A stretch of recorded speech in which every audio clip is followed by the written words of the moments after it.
और चलिए आगे बढ़ते हैं और देखते हैं सुबह की फ्रेश खबरें फटाफट अंदाज में। गुजरात में मोदी सर ने मानहानि केस में राहुल गांधी की टिप्पणी पर आएगा आदेश। सूरत कोर्ट आज सुनाएगी फैसला। संसद सत्र के दौरान विपक्षी सांसदों की आज 11 बजे बैठक। सरकार को घेरने की रणनीति पर चर्चा होगी।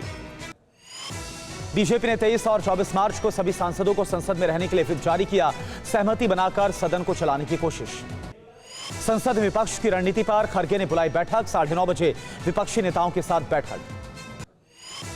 शरद पवार ने आज शाम विपक्षी दल के नेताओं की बैठक बुलाई है। आम चुनाव को लेकर ईवीएम समेत कई मुद्दों पर चर्चा होगी। दिल्ली अब आज शुरू करेगी मोदी हटाओ देश बचाओ अभियान। सीएम अरविंद केजरीवाल और पंजाब के सीएम भगवंत मान समेत कई वरिष्ठ नेता इसमें हिस्सा लेंगे। उमेश पाल शूटआउट केस में अतीक के बेटे असद का बैग बरामद हुआ। बैग में हथियार भरकर ले जाने का दावा। 2024 की चुनावी तैयारी शुरू। आज भुवनेश्वर में मिलेंगे ममता बनर्जी और नवीन पटनायक। अमृतपाल सिंह की भागने की एक और तस्वीर सामने आई। पेट्रोल खत्म होने पर बाइक को बैटरी रिक्शा में ले जाते हुए नजर आया।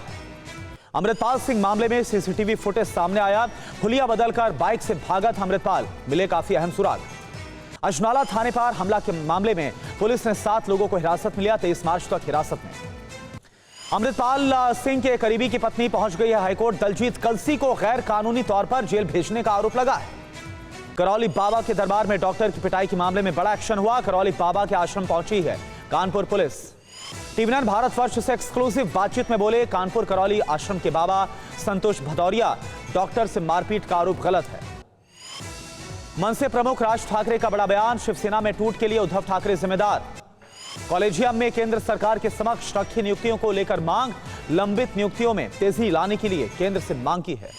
नवजोत सिंह सिद्धू की पत्नी का दावा 1 अप्रैल तक हो सकती है सिद्धू की रिहाई। सीएम मान को भी आड़े हाथों लिया गया। मन की बात कार्यक्रम के लिए बीजेपी कर रही बड़ी तैयारी। 30 अप्रैल को मन की बात का 100वां एपिसोड होगा प्रसारित। बंगाल में रामनवमी पर मचेगी धूम। 500 से अधिक जुलूस निकालेगा हिंदू जागरण मंच। हिमाचल प्रदेश में मनाया गया विश्व जल दिवस। सीएम सुक्खू बोले कम बारिश से सूख रहे प्राकृतिक जल स्रोत।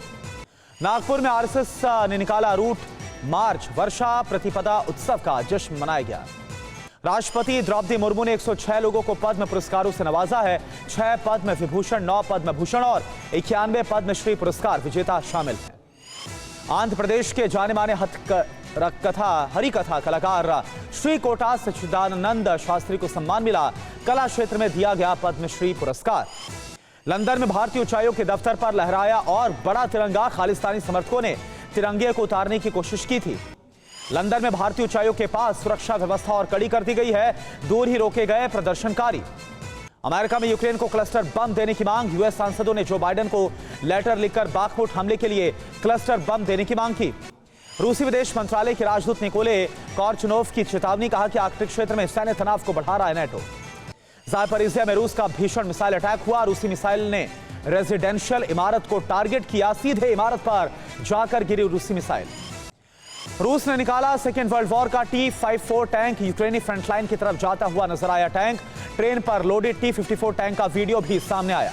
शी के मॉस्को से निकलते ही रूस का बड़ा हमला हुआ। रूसी सेना ने शाही ड्रोन से कीव पर बड़ा हमला किया। खरसों में बीते 24 घंटे में रूस ने दागे 248 शेल्स। ओडेसा में 2 मिसाइल मार गिराने का यूक्रेनी दावा। रूस की ब्लैक सी फ्लीट पर ड्रोन से यूक्रेन का बड़ा हमला। ब्रियांस्क में ट्रांसनेफ्ट ऑयल कंपनी के स्टेशन पर बोला जोरदार हमला। ईरान के सुप्रीम लीडर खामनेई के अमेरिका पर आरोप। यूक्रेन युद्ध को खत्म नहीं करना चाहता अमेरिका। युद्ध से ईस्ट में नेटो का विस्तार चाहता है अमेरिका। रूसी रक्षा मंत्री सरगई शोइगु की पश्चिम को बड़ी धमकी। रूस और पश्चिमी देशों में परमाणु टक्कर कुछ कदम की दूरी पर। यूरोपीय देशों को रशियन स्टेट डूमा की बड़ी वार्निंग। कहा पश्चिमी देश यूरोप को युद्ध की आग में झोंकने को तैयार बैठे। वोहलेदार में रूसी सेना का विध्वंसक हमला। रशियन पैराट्रूपर्स ने यूक्रेनी पोस्ट पर अटैक किया। रूसी सैनिकों ने अंधाधुंध फायरिंग की है। ज़ापोरिज़िया में रूस का जबरदस्त हमला। रूस ने यूक्रेन का टैंक तबाह किया। कामाकाजी ड्रोन से हमला करके टैंक के परखच्चे उड़ाए। यूक्रेनी सैनिक का रॉकेट लॉन्चर से बड़ा अटैक। यूक्रेनी सैनिक ने एयरट्रॉनिक PSRL से हमला किया। यूक्रेनी डिफेंस ने जारी किया हमले का वीडियो। यूक्रेन ने हाइमार से किया बहुत बड़ा हमला। ताबड़तोड़ हमलों से यूक्रेन ने रूसी फौज को दहला दिया। हमले में रूस को बड़े नुकसान का दावा। बाखमुट में रूसी सैनिकों को यूक्रेन आर्मी ने घेरा। एंटी टैंक रॉकेट लॉन्चर से हमला करते हुए नजर आए रूसी सैनिक। यूक्रेन आर्मी की तरफ से ताबड़तोड़ फायरिंग की गई। बैटल ग्राउंड में यूक्रेन का विध्वंसक एयर अटैक हुआ। जंगी मैदान में पहुंचा यूक्रेन का घातक Mi-8 हेलीकॉप्टर। रूसी ठिकानों पर दागी अनगाइडेड मिसाइलें। बेलारूस के राष्ट्रपति लुकाशेंको ने परमाणु युद्ध की आशंका जाहिर की। कहा, यूक्रेन की फौज ने अगर रूस पर यूरेनियम बम दागा तो न्यूक्लियर तबाही तय है। राष्ट्रपति पुतिन ने बेलारूस को न्यूक्लियर वेपन जैसे यूरेनियम बम देने का फैसला किया। रूसी यूरेनियम के गोलों की खेप बहुत जल्द बेलारूस पहुंचेगी। रूस ने चीन को 25,000 किलो यूरेनियम दिया है। बदले में चीन ने रूस को ड्रोन की खेप देने का फैसला किया। रिपोर्ट में इस बात का दावा। न्यूक्लियर वेपन पर प्रेसिडेंट पुतिन ने ब्रिटेन को डायरेक्ट धमकी देकर वर्ल्ड वॉर की आशंकाओं को और गहरा दिया है। कहा, हमला हुआ तो रूस करारा जवाब देगा। रूसी डिफेंस सिस्टम ने यूक्रेन के 3 UAV को मार गिराया।